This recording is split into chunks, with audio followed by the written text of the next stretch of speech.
Em vez de a gente falar do suicídio, a gente vai falar aqui hoje sobre a vida. O que é viver, o que é estar encarnado, as dificuldades que a gente passa e os auxílios que a gente dá, todos nós, enquanto encarnados. Né? Porque, na verdade, a gente quer ficar feliz o tempo todo.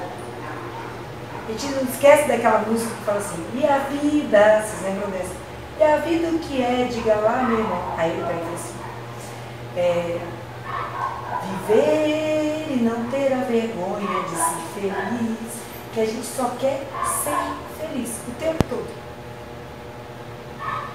Mas a gente não consegue ser feliz o tempo todo. Primeiro, porque a gente não tem ainda esse merecimento. Se nós estamos no mundo de provas e expiações, porque a gente está nesse nível de provas e expiações.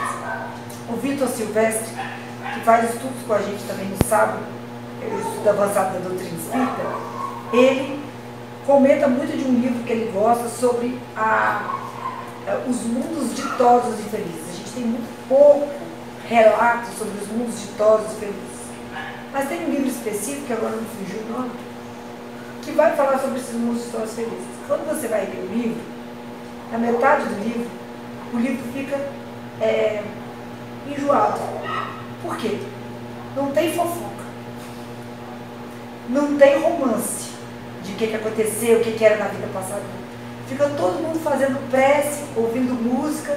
Ou seja, pensei, não estou nessa ainda. Você vai chegar, você fica entediado ainda. A gente vai ter uma época que a gente vai gostar o suficiente para merecer e querer ficar lá o tempo todo. Mas na nossa atual situação, a gente prefere às vezes ver 90 dias para casar. A gente prefere ver casos de família.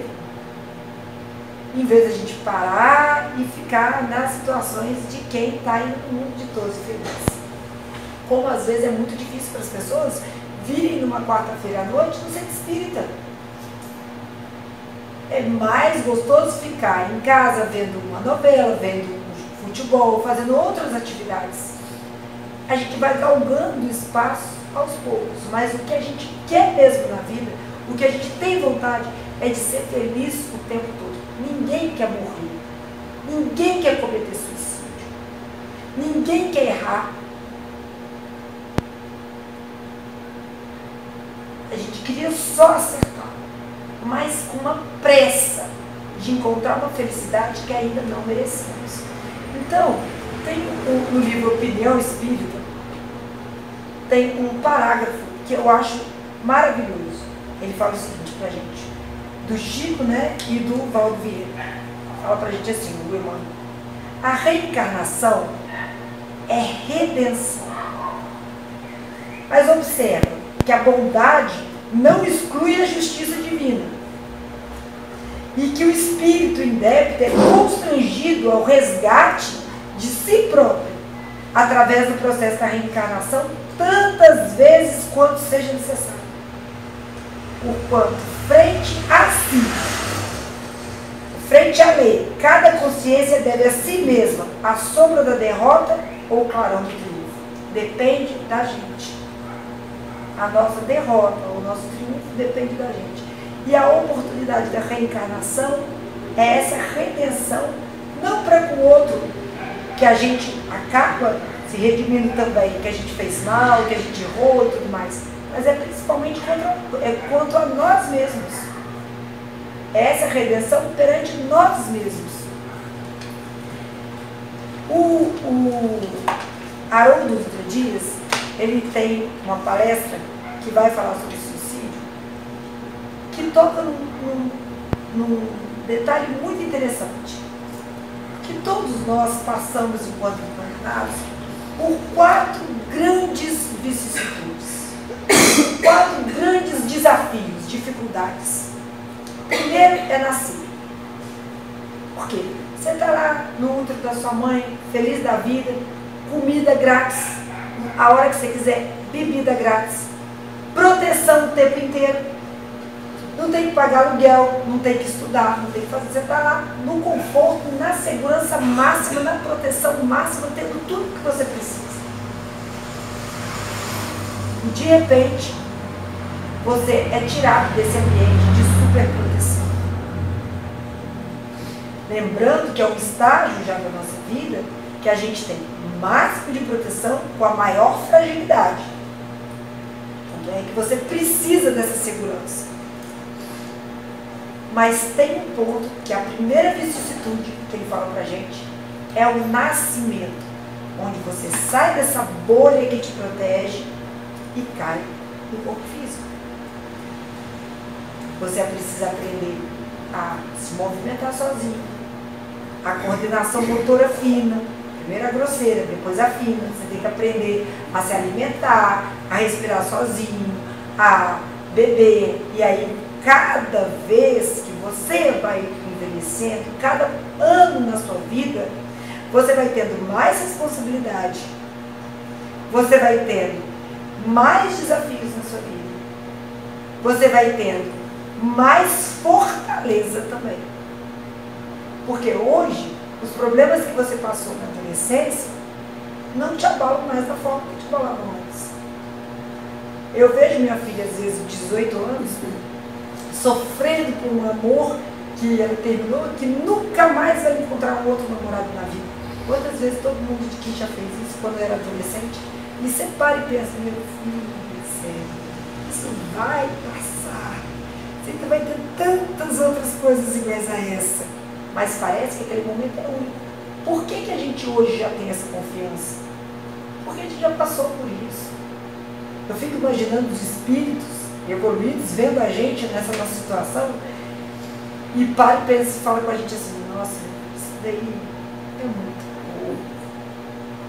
Isso vai passar. Não que eles não passem pelas dificuldades enquanto encarnados. Outro dia eu estava pensando assim, gente, uma mediunidade igual a do Chico. Eu queria ter uma mediunidade dessa. Aí eu fui revendo detalhes da vida dele, você vai pensando assim, a pessoa vai, cospe o rosto no Chico e ele limpa. Tudo bem, de verdade. Não é tudo bem falar, tudo bem, mas no fundo, nossa senhora, você não sabe o que me aconteceu, né? Porque ainda é a primeira reação desse, você não sabe o que me aconteceu quando chega em casa, conta para todo mundo. Eu estava vendo uma palestra de um lama, não tem o Dalai Lama, que é um lama mais conhecido, tá?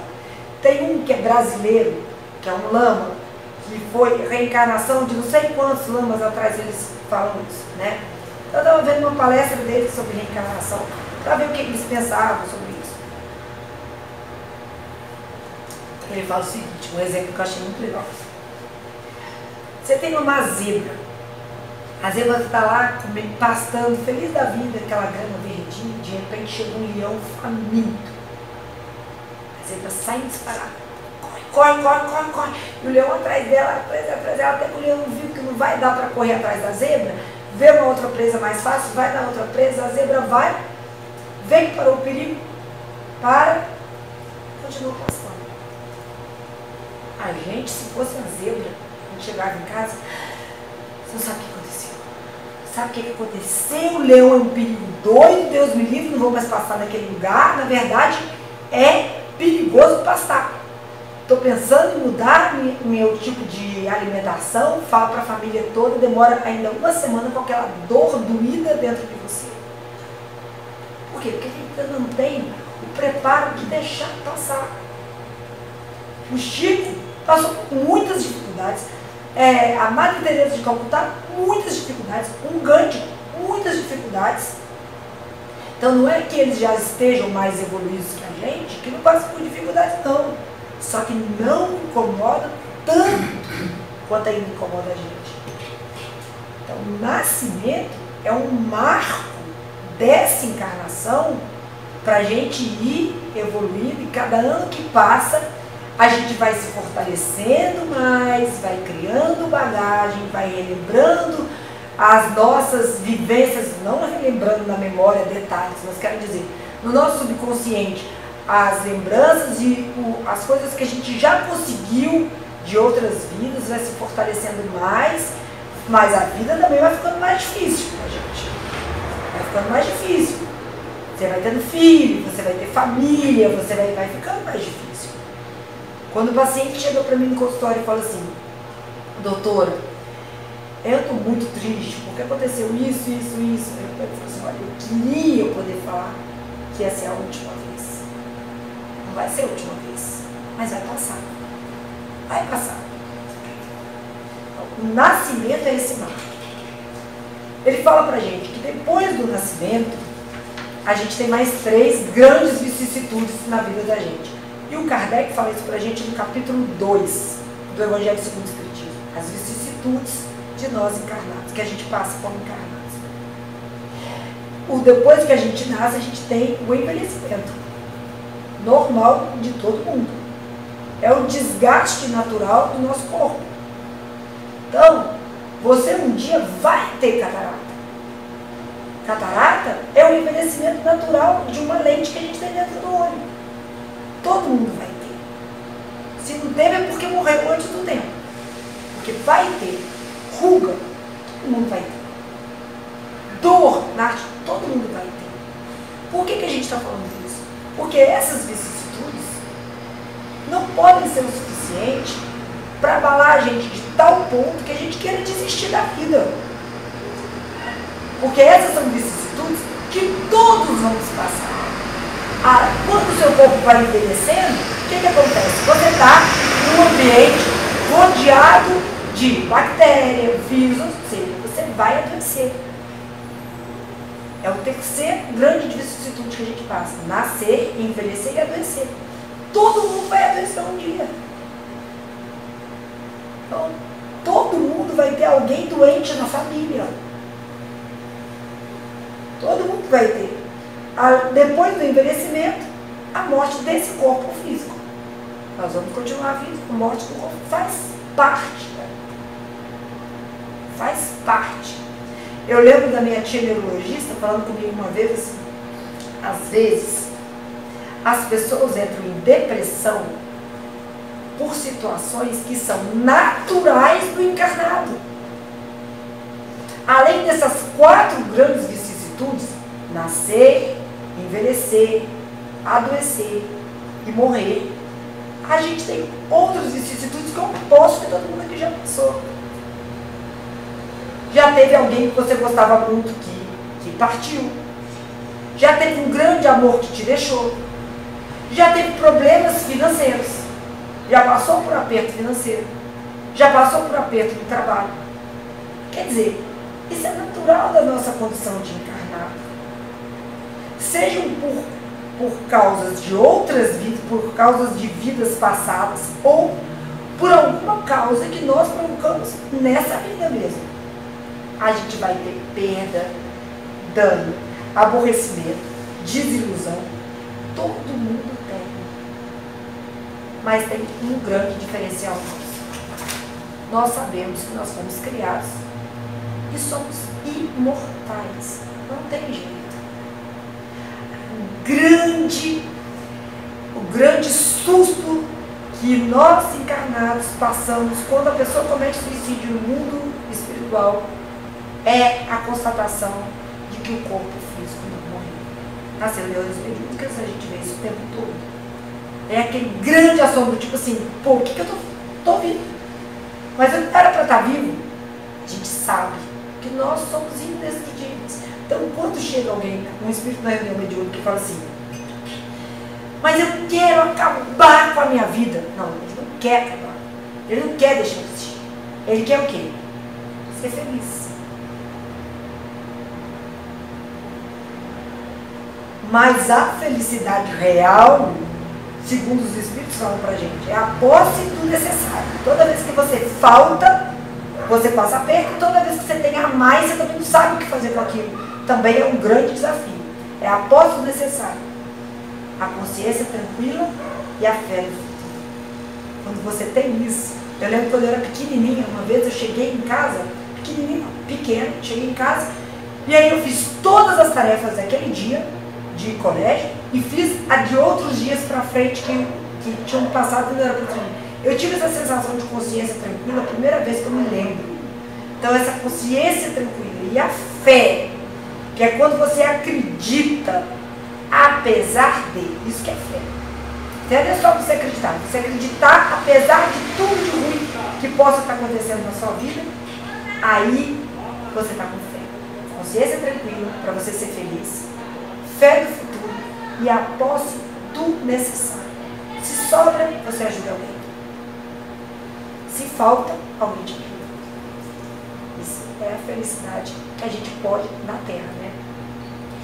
Nesse capítulo 2 do Evangelho segundo o Espiritismo, Allan Kardec vai explicar pra gente que para você encontrar essa felicidade, você precisa, ele chama ponto de vista. Depende do ponto de vista que você está vendo. Se você for materialista e achar que a sua vida acabou ali, qualquer vicissitude dessas que você passar, qualquer desafio, qualquer dificuldade, você vai querer acabar com a sua vida. Mas quando você tem certeza e enxerga pelo lado espiritual, você sabe que aquilo é necessário e é melhor para você. Você sabe que você precisa. Pelas coisas que você já passou, você sabe que você hoje é melhor, é a sua melhor versão, para começar. Que a gente nunca retrocede o espírito. Então essa é a das suas vidas que você já teve, essa é que você está mais evoluído. E essa vida que não cessa. Mas a gente tem um grande problema. É porque a gente tem o nosso tempo, que é diferente do tempo de Deus. Porque tudo pra gente tem começo, encarnados, a gente tem hábito de ter começo e fim. Então, um dia começa, aí termina. A semana começa e a semana termina. O ano começa e o ano termina. Você faz aniversário, a vida começa como encarnado e a vida termina. A gente tem esse hábito. Então a gente tem pressa. E no livro Agenda Cristã, o André Luiz vai falar pra gente uma das mensagens mais bonitas que eu acho. Talvez porque eu tenha ainda essa pressa, que seja uma das características ainda que eu tenha que melhorar. Então eu acho uma mensagem muito marcante. Chama Respostas à Pressa. Evite a impaciência. Você já viveu séculos incontáveis e está diante de milênios sem fim. Para que a pressa de ser feliz ontem? Para quê? Tem um livro do Vitor Hugo, que não fugiu o nome dele. Eu tenho um assessor técnico para nomes que fogem na minha memória, que é o meu marido, que está em outra palestra agora. Então eu esqueci o nome do livro do Vitor Hugo, mas é um livro muito bonito que fala sobre uma família que tinha posses, vivia num castelo, e aí esse castelo é invadido. E o responsável pela invasão era um homem ainda muito pouco evoluído, muito até mal, vamos dizer assim. Mata os pais da menina, a menina era noiva, e ele pega o noivo dela e coloca para fazer aquelas festas onde tinham os gladiadores. Ele não era um gladiador. Então ele foi massacrado pelo outro, que era um gladiador profissional, vamos dizer assim, e a menina foi obrigada a assistir tudo. Assistir a morte do noivo, morrendo de forma desumana. E aí, esse cara que sequestrou e fez isso tudo, que ficou apaixonado por ela, ele era muito mal ainda, como a gente disse. Então ele fazia torturas no castelo, fazia um monte de coisas, e ela ouvia isso tudo. E você, envolvido pela narrativa, você pega e fala assim, nossa, como que ela está aguentando isso tudo? No final do livro ela comete suicídio. Comete suicídio, chega no mundo espiritual, e todo suicídio tem agravantes e atenuantes. Dela teve vários atenuantes, porque ela sofreu muito. Mas quando ela chega no mundo espiritual, assim, acaba de desencarnar, eles vão recolher ela e eles falam para ela assim, minha filha, nesse segundo, estão invadindo o castelo para te resgatar. Enquanto ela cometia o suicídio, sem saber, estava no olha, a gente não sabia, não previa que estava invadindo o castelo. Porque Deus tem caminhos que a gente não conhece. Ela estava sendo resgatada. E era questões de segundo e ela não teve a paciência para ter o tempo de Deus. E ele continua, André Luiz, na mensagem dele: guarde a calma. E fala várias coisas. Cultive a confiança. Sua vida será o que você fizer dela. Jesus esteve sozinho nos momentos cruciais de sua passagem. E é um grande exemplo que a gente tem. Renda culto fiel à paz. E a gente quer esse tempo mais rápido do que é o tempo de uma eternidade. É um tempo de milênios sem fim pela vida fora. Mas a gente não. A gente, cada vez que passa, a gente vai ter a consciência de que o tempo é mais alargado. A gente, como encarnado, tem alguns discretos lampejos dessa eternidade. Por exemplo, qual é o último número que existe? Não tem. Então aí a gente consegue ter esse lampejinho de que tem coisas mesmo que não tem fim. Mas a gente, tudo que a gente olha, como disse uma passagem do Emmanuel, está morto ou vai morrer. Tudo que os nossos olhos físicos de encarnado, que são materiais, conseguem enxergar, ou está morto ou vai morrer. Não estou falando da mediunidade. A gente consegue ver coisas fora do nosso corpo físico aqui de encarnado. Mas eu estou falando como encarnado. A cadeira, o corpo de uma pessoa física, tudo está morto ou vai morrer. Então a gente tem essa pressa de melhorar. No livro Memórias de Suicídio, que é um livro-chave para a gente que está estudando esse tema nesse mês, que fala sobre isso, sobre a vida e tudo mais. Conta para a gente a história do Jerônimo Silveira. O Jerônimo Silveira era um grande comerciante de vinhos. Esse é um livro maravilhoso da Ivone, porém é um livro extremamente denso o começo dele. Não é um livro que eu aconselharia quem quisesse começar a ler, mas é um livro para quem já está há mais tempo, tem esse embasamento que é fundamental para a gente conhecer esse tema.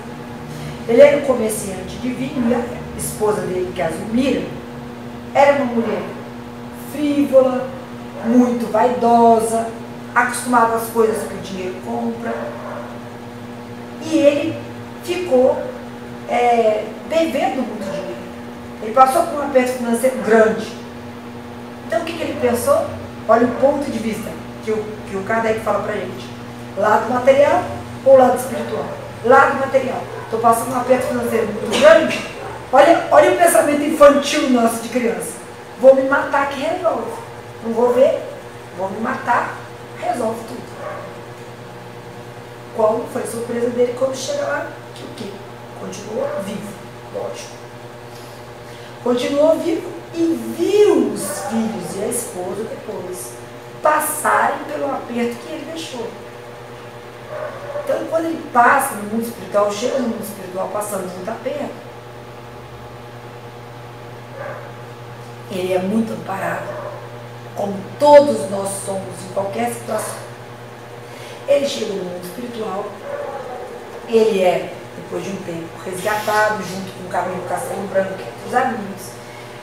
E ele fica extremamente ansioso para ver a família. Olha a pressa. Extremamente ansioso por notícias da família.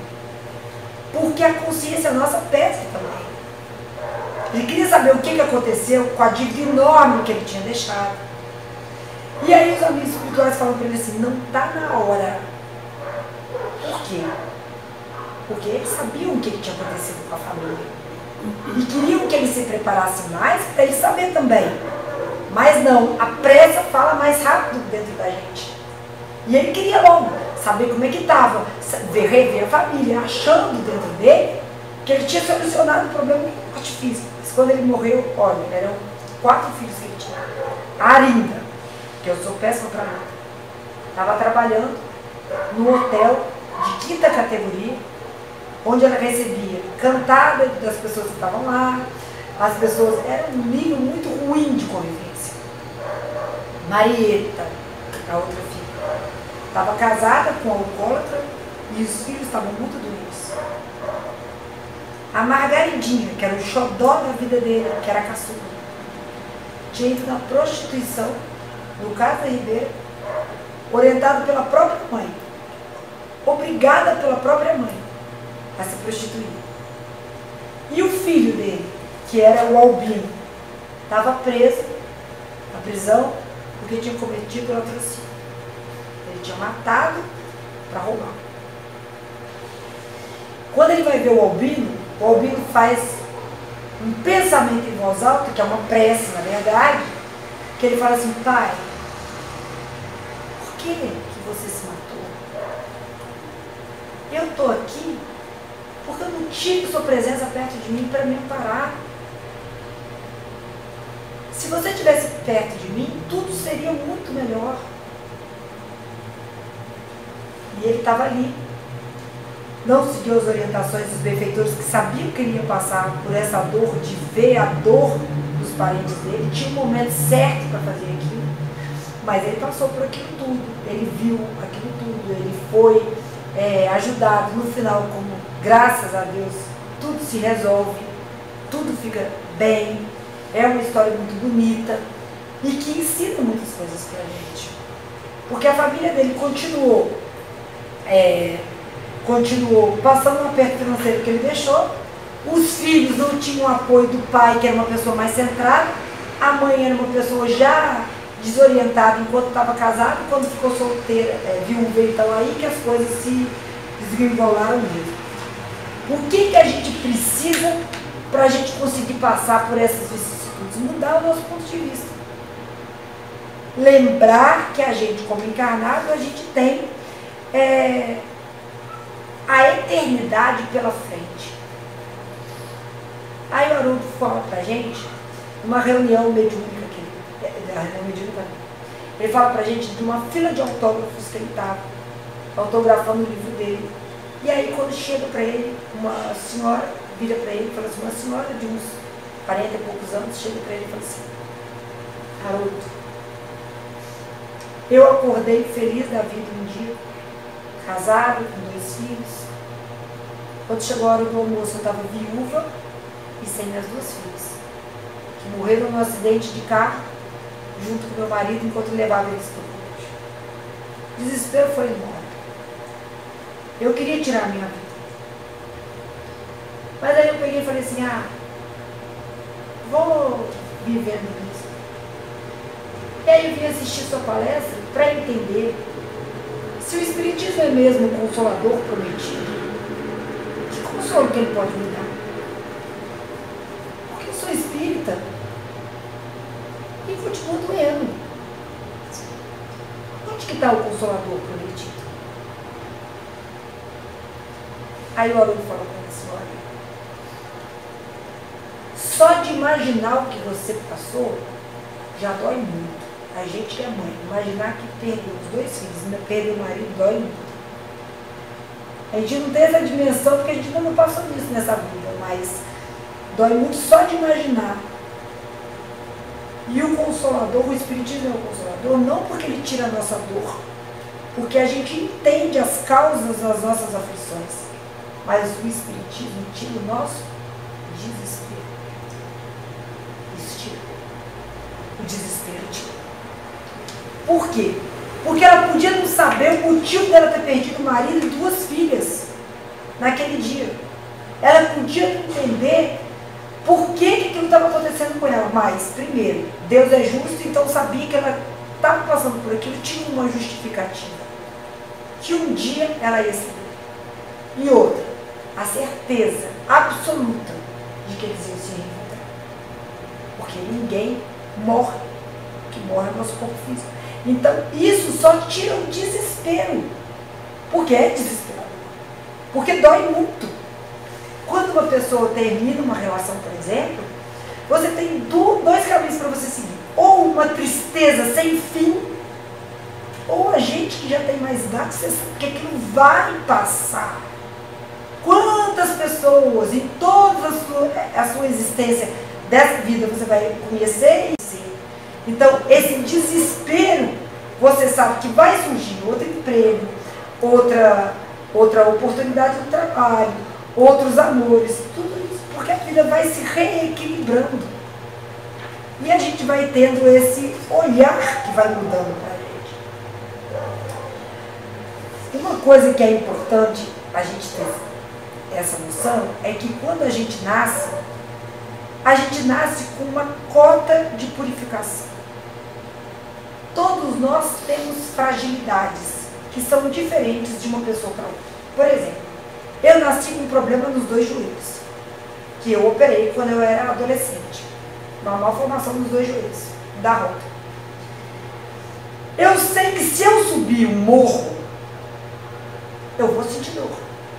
Você vai sentir dor? Provavelmente não, porque você não tem esse problema. Talvez não tenha esse problema no joelho. Mas eu nasci com essa fragilidade física. De espírito é a mesma coisa. Nós temos as nossas fragilidades como espíritos imortais.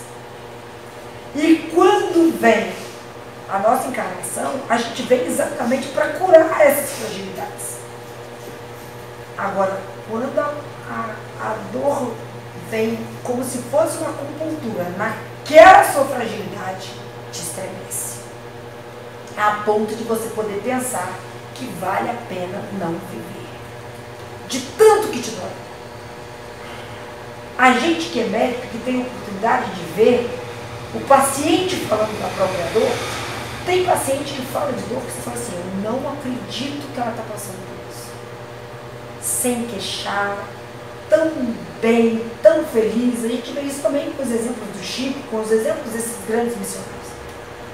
Agora tem outros que vêm com uma dor tão grande por um problema tão pequeno, para mim. Para aquela pessoa é um problema desesperador. Eu falo para o meu marido que uma das coisas que eu tenho como espírito que me dói ainda é quando a pessoa é rude comigo. Eu não sei lidar com pessoa quando é rude. E o meu marido tira de letra. Porque a pessoa é rude, ele sabe se impor, responder. Eu não sei ainda. Eu tenho essa fragilidade. Em compensação, ele no carro, quando ele vai dirigir, um carro ultrapassa ele conversa com o motorista do carro, sem o motorista ouvir. Ele fala assim, bonito, né? Vai passar na minha frente, a rua é sua. E isso para mim não me incomoda. Nada. A pessoa me dá fechado e tudo, eu posso levar susto, mas não me incomoda.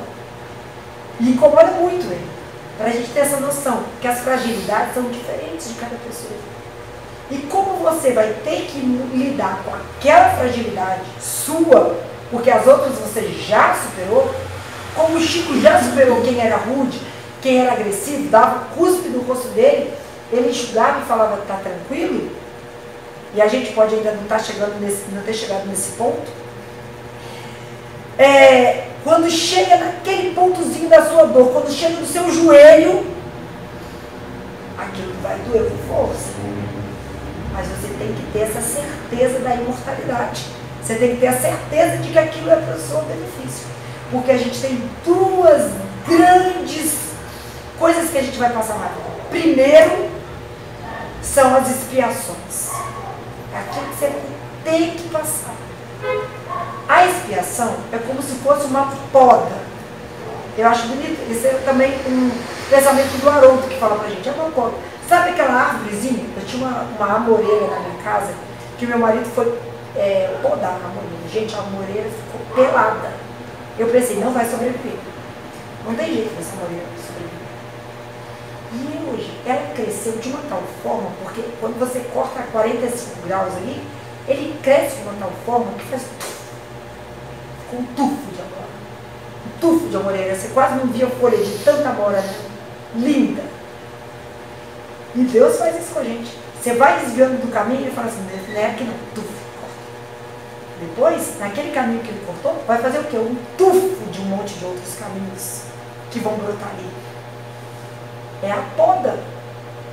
A expiação são podas. E a gente tem essa capacidade de regenerar absurda dentro da gente que a gente não conhece. Só quando a gente tem que passar por uma poda dessa. Perder um ente querido muito cedo.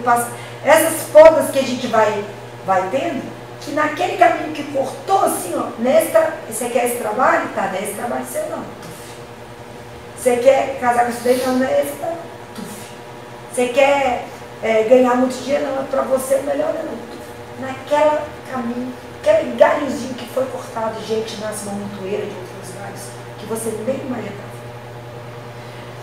Eu lembro de um livrinho de história dos meus filhos, que chamava A Flor. Não é um livro espírita. O livro não tinha mensagem, não tinha nenhuma palavra, era só fotos. Então, era uma antazinha que olhava para uma flor lindíssima na frente dela. E ela fazia de tudo para pegar aquela flor que estava do outro lado do rio. Mas era perto dela, assim, como eu e você, assim, perto. Então, ela tentava pular, ela tentava pegar com um galho, ela tentava de tudo quanto a gente. De repente, aquela florzinha vai andando. Ela leva um susto. Faz assim, ela era muito bonitinha. Leva um susto, que a florzinha está andando. Quando você vai ver a florzinha, estava em cima de um golfinho. O golfinho tinha ficado muito tempo parado, a florzinha tinha ido parar, essas florezinhas aquáticas tinham ido parar em cima dele. E a Antazinha, você vai se envolvendo tanto na história que até você fica com pena dela, ela chora tanto. E a imagem que estava focada nela chorando, a imagem abre e você vê atrás dela, gente. Só tinha flor e dó. Mas ela estava tão focada, olhando para frente, para a florzinha minúscula que estava em cima daquele golfinho que foi se distanciando, que ela não via que atrás dela tinha uma montoeira de flores exatamente igual, até muito mais bonitas, de mais vistosas e tudo mais. Então a expiação é essa prova. E o que são as provas? As provas, como se fosse uma academia de musculação, para aquelas virtudes que você já está desenvolvendo. Por aqui você fala assim, não, isso daí eu não preciso mais de passar. Não, então vamos ver. Se você não precisa mesmo, se aquilo ali você já venceu. Então tem essa musculação que a gente já tem para a gente conseguir ter força nas duas grandes asas da sabedoria, né, que a gente tem do amor. Essas duas asas, lembra daqueles passarinhos pequenininhos que estão no ninho, que começa a bater a asinha tentando vai cair. Começa a bater a asinha tentando vai cair. Aí bate uma asinha mais, cai. Bate a outra asinha mais, mas vai se fortalecendo. Ele cai. Às vezes cai até do ninho, tadinho, mas ele vai fortalecendo as asinhas. E para isso que servem as nossas provações. As experiências servem para a gente, na verdade, para a gente fortalecendo essas nossas asas. Porque, gente, quantos séculos que a gente comete os mesmos erros? São séculos e séculos cometendo os mesmos erros. Como aquela história que a gente conhece, que a gente não vai entrar em detalhes dela agora, do cara que reencarnou. E ele chega perto do rio e tem ali o rio passando e fala assim, olha gente, não tem cerca aqui, vou ter que fazer uma cerca. Ele faz a cerca do outro lado do rio, que a divisa dele com a fazenda, do lado, era o rio. Então, ou seja, era o rio, a visão dele, para ser do outro lado do rio a cerca, ele põe a cerca do outro lado. Aí o dono da outra fazenda fala assim, olha, o que essa cerca apareceu aqui? Não, a divisa é o rio, não é a cerca, não é aqui não, a cerca é do outro lado. A família entra naquela disputa, um mata o outro, chega estupiado no mundo superior. Esse tipo foi o primeiro que mudou a cerca, vem reencarnado na família que ele matou todo mundo. Chega na família, chega uma certa idade, ele olha para o rio e fala, essa cerca está errada. Essa cerca tem que ser do outro lado mesmo. A cerca que ele tinha mudado. Muda a cerca para o outro lado do rio. Aquela brigaiada toda, chega no escritório e reencarna na outra família agora. Reencarna em outra família, você não acredita. Ele chega e fala assim, que essa cerca está aqui? Ele que mudou a cerca. Ele que fez isso tudo. Muda a cerca de novo. Aí promete, não, pelo amor de Deus, você vai reencarnar, você não pensa em cerca. Você vai reencarnar com uma moça que já tem uma certa bagagem espiritual para te ajudar e tudo. Pelo amor de Deus, esquece cerca. Ele reencarna, ele casa, está todo feliz no dia do casamento. O casamento é perto do rio, ele vê a cerca. O que ele faz? Essa cerca está errada. E muda a cerca, o lugar fica errado. Ou seja, séculos que a gente comete os mesmos erros, séculos. O que a gente tem que fazer para a gente ser feliz já de uma vez agora e consertar a nossa vida? Primeiro, conhecer a gente mesmo. Parece coisa filosófica, mas não é. Quando você já conhece as suas fraquezas, você já vai fortalecendo aquela fraqueza. Porque você vai ser, nessa vida, testado naquela fraqueza para você se melhorar. Você sabe se você fala mal dos outros. se você gosta de uma intriga, se você dá muito valor ao dinheiro mais do que o necessário. Você sabe disso. Ninguém vai precisar de te falar, e nem precisa. Mas você sabe dos seus defeitos. Se você tem inveja de alguém da sua família, se você é uma pessoa extremamente vaidosa, ninguém precisa de saber. Você. E se você souber, se você for sincero com você mesmo e não tão benevolente com seus próprios erros, você pode se estabelecer naquilo. E a outra coisa é trabalhar. Você se conhecer e trabalhar. Trabalhar como? Vocês estão aqui hoje, estudando, parados para me ouvir falar sobre a vida. Vocês vão em grupos de estudo. Vocês ajudam outras pessoas. Você tem os trabalhos assistenciais da casa. Então tem muita coisa que a gente pode fazer e não ficar parado na ociosidade. Isso é importante demais. Porque vai chegar um ponto que você vai ter um gatilho na sua vida. Um gatilho daqueles erros que você já está cometendo de novo, que eles vão aparecer para você se melhorar. Você nunca pode esquecer que você está no melhor trabalho, na melhor família, no melhor lar, que a sua evolução espiritual te permite. Então você fala assim, o que eu fiz para merecer estar aqui nessa família? Você fez muita coisa. E dentre elas, você implorou para estar naquela família. Nessa família que você está hoje. Incrível que pareça. Para ter esse cunhado, para ter... É incrível, mas a gente implora para ter essa oportunidade de se refazer. A gente consegue construir prédios monumentais, mas a gente não consegue vencer a nossa impaciência. A gente consegue construir casas, estava vendo o programa outro dia, não quero só um prédio, mangue, você constrói, você é a terra que faz casas maravilhosas ali. E não consegue vencer os seus próprios vícios. Ou seja, são esforços que a gente tem que fazer muito menores do que os esforços que a gente faz para vencer essas dificuldades físicas, né? E lembrando sempre que o conjunto de dificuldades que a gente passa são proporcionais às nossas imperfeições. Então, por exemplo, se a pessoa é uma pessoa muito vaidosa, as dificuldades que ela vai passar na vida é de uma pessoa que tem muita vaidade. Se a pessoa dá muito valor ao dinheiro, as dificuldades que ela vai passar na vida, criadas por ela mesma, é de quem tem muito apego ao dinheiro.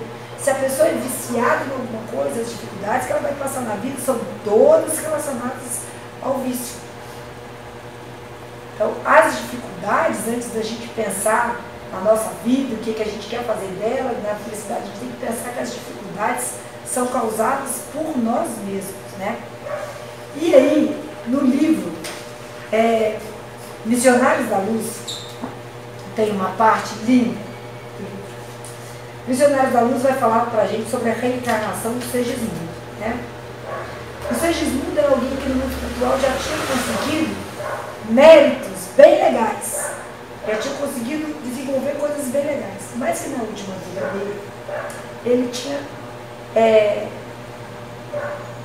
tinha se envolvido com uma mulher casada, ela largou o marido, se apaixonou por ele, e ele acabou num duelo com o marido, onde ele matou o marido. Ou seja, ele era um homicida e também um adulto, que tinha cometido adultério também.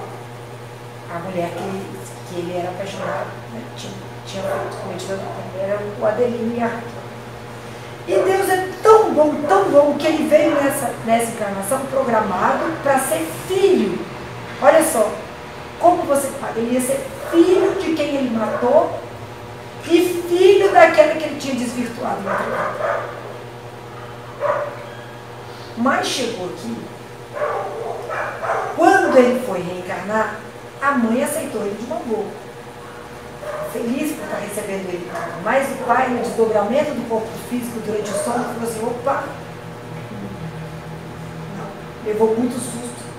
Lembrou daquele sentimento dentro dele de que alguém tinha matado, que ele tinha sido morto por aquele cara que falou. Eu não vou querer, não quero ter um filho, não quero. E aí a espiritualidade estava ali para ajudar. E aí eles falam assim, Segismundo, também um nome bem, parece Lavínia, né? Segismundo presentemente, prosseguiu, voltará ao rio da vida física. E o Haroldo fala para a gente de uma forma muito bonita sobre esse rio da vida física. Ele não está voltando para um lago parado. É um rio em movimento. E quando a gente nasce assim, ó, no melhor dos mundos possíveis para você. A gente falou que a gente está na melhor família, no melhor emprego, que a nossa condição espiritual nos permite. Então, você nasce assim, ó, seria tão bom se quando a Lavínia tivesse 30 anos, ela encontrasse o marido dela, casasse, tivesse 2 filhos. Seria tão bom se a Lavínia fizesse faculdade de Juiz de Fora, fosse fazer medicina e fizesse isso. Seria tão bom que quando a Lavínia ganhasse aquele dinheiro, ela não cometesse o mesmo abuso que ela cometeu em tantas vidas passadas. Mas a gente tem o nosso livre-arbítrio. A vida não é como se você estivesse descendo a Avenida Rio Branco com todos os sinais abertos, porque a gente não pega todos os sinais abertos. Então, tem uma pessoa que podia estar programada para ficar com você, e aquela pessoa falou assim, não quero casar com esse fulano de tal. Que conheceu que às vezes nem estava envolvido, ou às vezes já conhecia de outras vidas. Então, tem sinais que fecham, e quando fecha o sinal, você pode virar à direita, aí volta de novo até cair naquela rua principal de novo. Então, você nasce com mais 10 possibilidades perto de você. De emprego, de amores, de tudo mais que está envolvido. Então, a vida é um rio que está fluindo.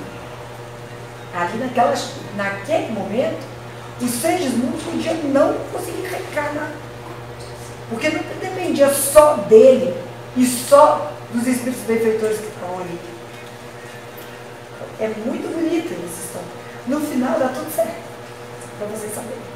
Os Segismundo, quem já leu, sabe, quem não leu tem que ler, porque é uma história muito bonita. O Segismundo consegue conversar com o pai, a espiritualidade toda atua e o pai aceita o filho. Mas o Haroldo também conta pra gente uma história, a reunião mediúnica dele, que o espírito benfeitor aparece para falar, para comunicar, e o espírito fala assim, nós estamos muito preocupados com os abortos espontâneos. Olha só, não são os abortos provocados, são os espontâneos. Como essa situação do Segismundo, por exemplo, que não aceita o filho para encarnar.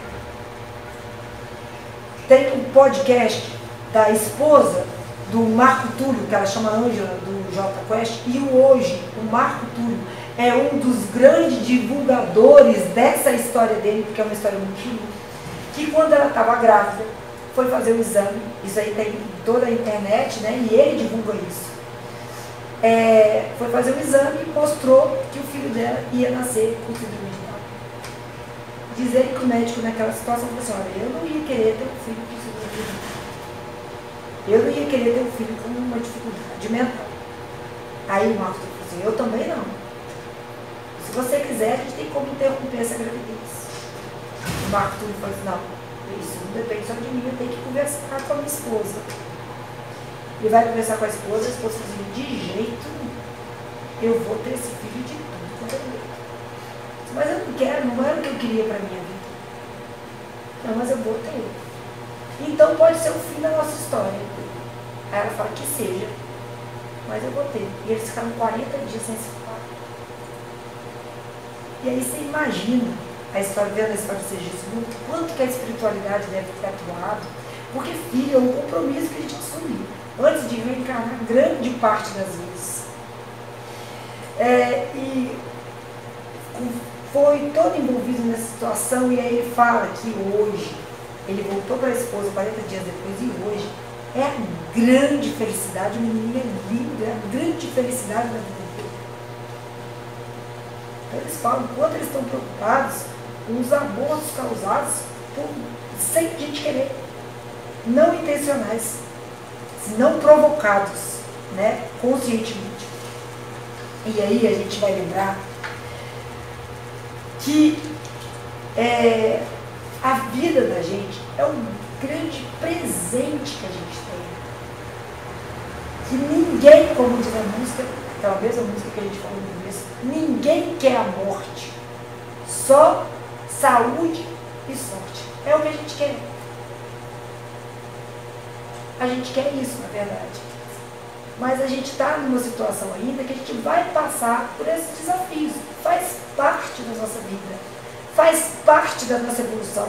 Porque crescer, gente, dói. Crescer dói. Crescer é difícil. Para a gente fortalecer é fácil. Infelizmente, tem que ir numa academia de ginástica se você quiser criar músculo. Ou fazer exercício físico. Você não consegue tomar uma pílula para facilitar. Mas uma coisa é certa. E aí a gente vai deixar como última mensagem aqui a frase do Emmanuel pelo Chico, que fala assim: guardemos a certeza pelas próprias dificuldades já superadas, que não há mal